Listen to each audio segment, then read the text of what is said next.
Que o Senhor Jesus te abençoe, o nosso Deus e o Santo Espírito. Mais uma vez aqui no canal de volta para lermos hoje a carta de Tiago, dos capítulos 1 ao 5. Vamos começar e concluir hoje mesmo esta leitura. Aproveite bem, ouça por aqui no canal, mas leia também na sua Bíblia e seja abençoado por Deus. Vamos lá. Tiago, capítulo 1 diz assim: Tiago, servo de Deus e do Senhor Jesus Cristo, às 12 tribos dispersas entre as nações, saudações.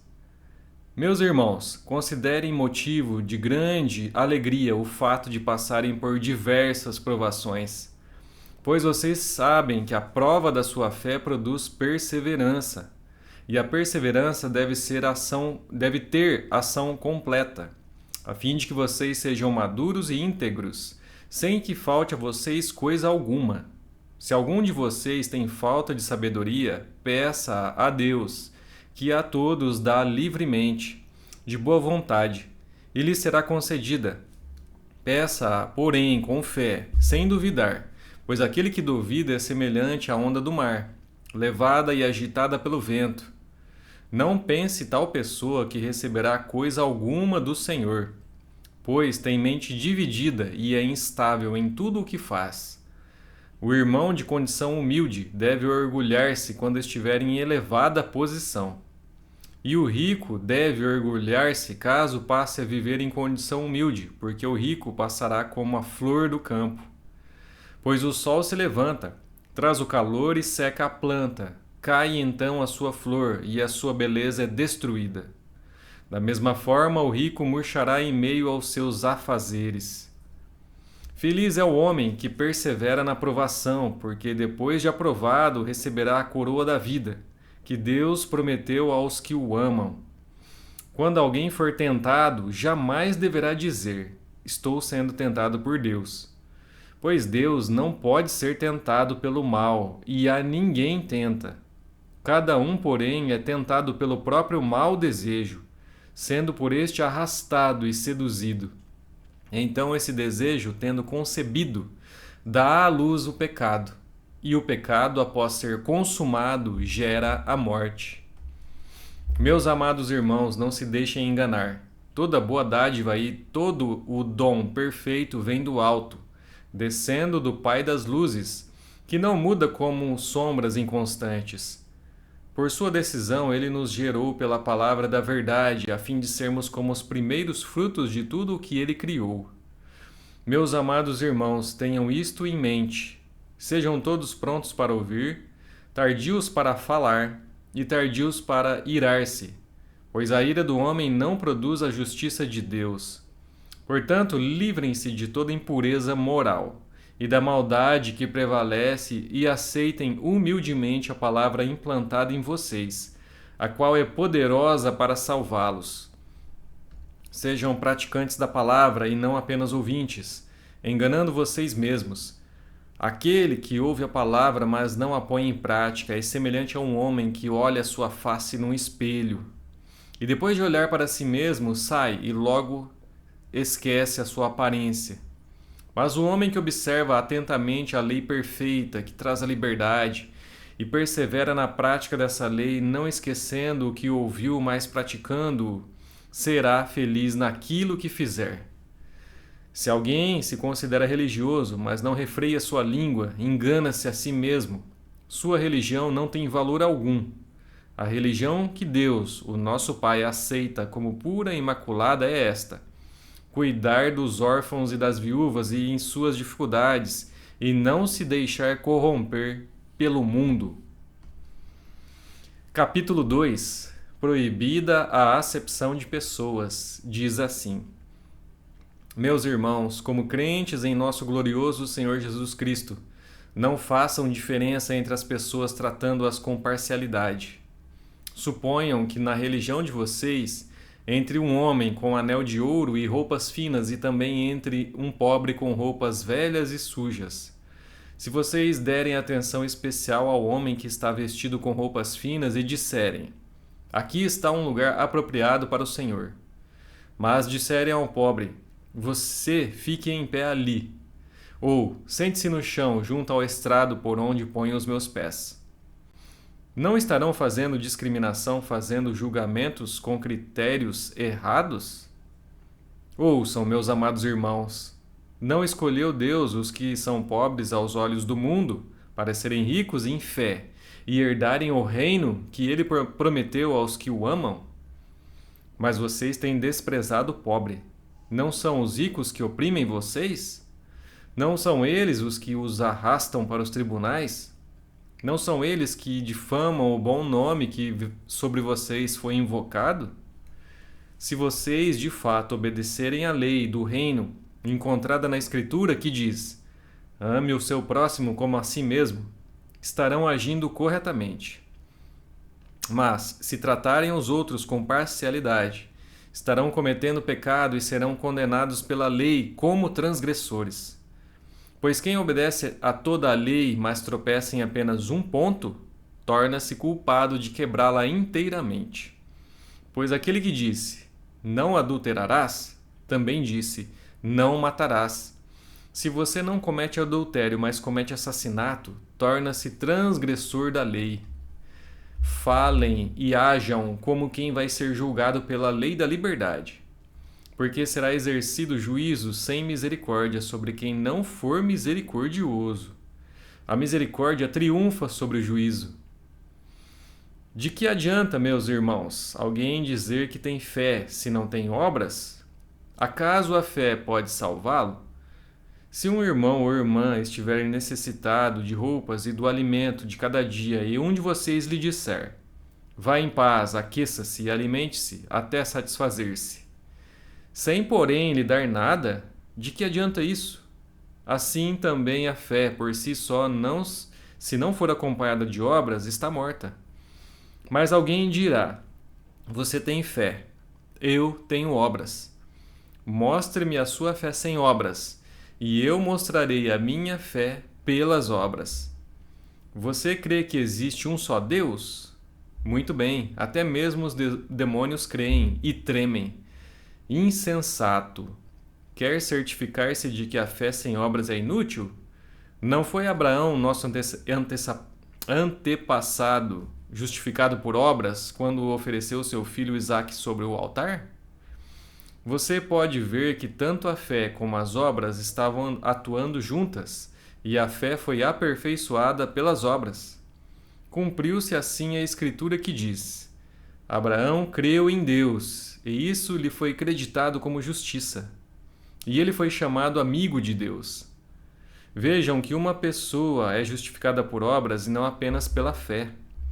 Caso semelhante ao de Raabe, a prostituta. Não foi ela justificada pelas obras quando acolheu os espias e os fez sair por outro caminho? Assim como o corpo sem espírito está morto, também a fé sem obras está morta. Capítulo 3. O domínio sobre a língua diz assim: Meus irmãos, não sejam muito de vocês mestres, pois vocês sabem que nós, os que ensinamos, seremos julgados com maior rigor. Todos tropeçamos de muitas maneiras. Se alguém não tropeça no falar, tal homem é perfeito, sendo também capaz de dominar o seu corpo. Quando colocamos freios na boca dos cavalos para que eles nos obedeçam, podemos controlar o animal todo. Tomem também como exemplo os navios. Embora sejam tão grandes e impelidos por fortes ventos, são dirigidos por um leme muito pequeno, conforme a vontade do piloto. Semelhantemente, a língua é um pequeno órgão do corpo, mas se vangloria de grandes coisas. Vejam como um grande bosque é incendiado por uma simples fagulha. Assim também a língua é um fogo. É um mundo de iniquidade. Colocada entre os membros do nosso corpo, contamina a pessoa por inteiro. Incendeia todo o curso de sua vida, sendo ela mesma incendiada pelo inferno. Toda espécie de animais, aves, répteis e criaturas do mar doma-se e tem sido domada pela espécie humana. A língua, porém, ninguém consegue dominar. É um mal incontrolável, cheio de veneno mortífero. Com a língua bendizemos o Senhor e Pai, e com ela amaldiçoamos os homens, feitos à semelhança de Deus. Da mesma boca procedem bênção e maldição. Meus irmãos, não pode ser assim. Acaso podem sair a água doce e a água amarga da mesma fonte? Meus irmãos, pode uma figueira produzir azeitonas ou uma videira figos? Da mesma forma, uma fonte de água salgada não pode produzir água doce. Quem é sábio e tem entendimento entre vocês? Que o demonstre por seu bom procedimento mediante obras praticadas com a humildade que provém da sabedoria. Contudo, se vocês abrigam no coração inveja, amargura e ambição egoísta, não se gloriem disso nem neguem a verdade. Esse tipo de sabedoria não vem dos céus, mas é terrena. Não é espiritual, mas é demoníaca. Pois onde há inveja e ambição egoísta, aí há confusão e toda espécie de males. Mas a sabedoria que vem do alto é antes de tudo pura, depois pacífica, amável, compreensiva, cheia de misericórdia e de bons frutos, imparcial e sincera. O fruto da justiça semeia-se em paz para os pacificadores. Capítulo 4. A submissão a Deus. Diz assim: De onde vêm as guerras e contendas que há entre vocês? Não vêm das paixões que guerreiam dentro de vocês? Vocês cobiçam coisas, mas não as têm. Matam e invejam, mas não conseguem obter o que desejam. Vocês vivem a lutar e a fazer guerras. Não têm, porque não pedem. Quando pedem, não recebem, pois pedem por motivos errados, para gastar em seus prazeres. Adúlteros, vocês não sabem que a amizade com o mundo é inimizade com Deus? Quem quer ser amigo do mundo, faça inimigo de Deus. Ou vocês acham que é sem razão que a Escritura diz que o Espírito que ele fez habitar em nós tem fortes ciúmes? Mas ele nos concede graça maior. Por isso diz a Escritura: Deus se opõe aos orgulhosos, mas concede graça aos humildes. Portanto, submetam-se a Deus, resistam ao diabo e ele fugirá de vocês. Aproximem-se de Deus e ele se aproximará de vocês. Pecadores, limpem as mãos, e vocês que têm mente dividida, purifiquem o coração. Entristeçam-se, lamentem-se e chorem. Troquem o riso por lamento e a alegria por tristeza. Humilhem-se diante do Senhor e ele os exultará. Irmãos, não falem mal uns dos outros. Quem fala contra o seu irmão ou julga o seu irmão, fala contra a lei e a julga. Quando você julga a lei, não a está cumprindo, mas está agindo como juiz. Há apenas um legislador e juiz, aquele que pode salvar e destruir. Mas quem é você para julgar o seu próximo? Ouçam agora vocês que dizem: hoje ou amanhã iremos para esta ou aquela cidade. Passaremos um ano ali, faremos negócios e ganharemos dinheiro. Vocês nem sabem o que acontecerá amanhã, que é a sua vida. Vocês são como a neblina que aparece por um pouco de tempo e depois se dissipa. Em vez disso, deveriam dizer: se o Senhor quiser, viveremos e faremos isto ou aquilo. Agora, porém, vocês se vangloriam das suas pretensões. Toda vanglória como essa é maligna. Portanto, pensem nisto. Quem sabe que deve fazer o bem e não o faz, comete pecado. Capítulo 5. Advertência aos ricos opressores. Diz assim: ouçam agora vocês, ricos. Chorem e lamentem-se, tendo em vista a desgraça que virá sobre vocês. A riqueza de vocês apodreceu, e as traças corroeram as suas roupas. O ouro e a prata de vocês enferrujaram, e a ferrugem deles testemunhará contra vocês, e como fogo devorará a sua carne. Vocês acumularam bens nestes últimos dias. Vejam o salário dos trabalhadores que ceifaram os seus campos, e que vocês retiveram com fraude, está clamando contra vocês. O lamento dos ceifeiros chegou aos ouvidos do Senhor dos Exércitos. Vocês viveram luxuosamente na terra, desfrutando prazeres e fartando-se de comida em dia de abate. Vocês têm condenado e matado o justo sem que ele ofereça resistência. Portanto, irmãos, sejam pacientes até a vinda do Senhor. Vejam como o agricultor aguarda que a terra produza a preciosa colheita e como espera com paciência até virem as chuvas do outono e da primavera. Sejam também pacientes e fortaleçam o seu coração, pois a vinda do Senhor está próxima. Irmãos, não se queixem uns dos outros para que não sejam julgados. O juiz já está às portas. Irmãos, tenham os profetas que falaram em nome do Senhor como exemplo de paciência diante do sofrimento. Como vocês sabem, nós consideramos felizes aqueles que mostraram perseverança. Vocês ouviram falar sobre a perseverança de Jó e viram o fim que o Senhor lhe proporcionou. O Senhor é cheio de compaixão e misericórdia. Sobretudo, meus irmãos, não jurem, nem pelo céu, nem pela terra, nem por qualquer outra coisa. Seja o sim de vocês, sim, e o não, não, para que não caiam em condenação. Entre vocês há alguém que está sofrendo? Que ele ore. Há alguém que se sente feliz? Que ele cante louvores. Entre vocês há alguém que está doente? Que ele mande chamar os presbíteros da igreja para que estes orem sobre ele e o unjam com óleo em nome do Senhor. A oração feita com fé curará o doente. O Senhor o levantará. E se houver cometido pecados, ele será perdoado.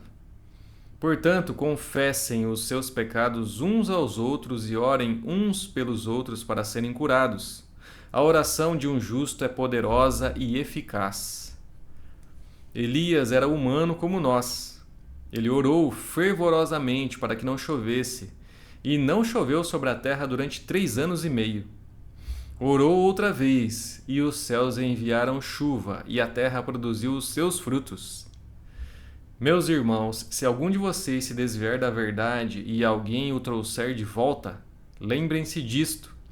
Quem converte um pecador do erro, do seu caminho, salvará a vida dessa pessoa e fará que muitíssimos pecados sejam perdoados.